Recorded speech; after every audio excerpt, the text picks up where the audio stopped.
it is a job. It's a big job. And you have the gray hair dying off, and it's a challenge for all of us, the world we're in. I would say if, just adding, if you're older people, okay, are spiritually mature, okay, and a great difference between being physically old and spiritually mature. They're spiritually mature and they can deal with babies, okay? Everybody can't deal with a baby. Everybody doesn't need to work in the nursery. Some of them would kill them.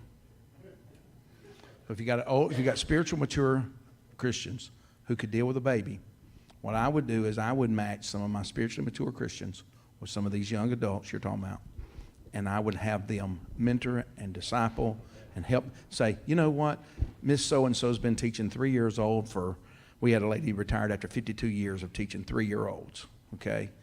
I mean, it's unreal. I can't even imagine the change in 3-year-olds she's seen. I mean, you know, she's been retired a couple of years. So 54 years ago, every mama and daddy stood behind the teacher. That may not have been true 3 years ago, okay? So, but she stayed at it. We'll say, well, Miss So-and-so, she's not going to be here forever. I mean, it looks like she's going to be, but she won't be. And we'd like for you to go help her. And if she can handle that lady, I'm telling you, you got a built-in system. You know, we don't, I'm not down on preachers. I love preachers, okay? I am one. I've been preaching since I was 15, so. But sometimes we don't like to get our hands dirty. And you got to get your hands dirty. And your spiritual mature people got to get their hands dirty to help these folks.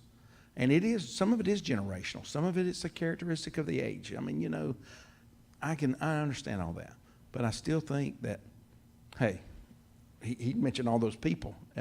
Well, a lot of those people, many of them, several of them that we know their names more than those that we don't know their names, the Apostle Paul took under his wing and said, you know, here, let's go. And so you can do that in your church. And that young generation, there's hope for them because you're in that. So there's hope for them, you know.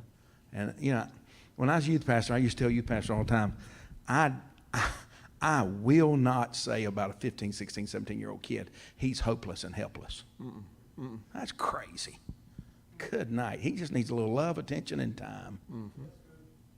And that's what these young adults need. Yeah, John Mark. John Mark. Yeah. And as they step in, then they'll see, boy, this is a heavy responsibility, you know. And particularly if they've grown up unchurched, came to know the Lord later, maybe in their teenage years, early adult years. So that's what I'd tell you to do.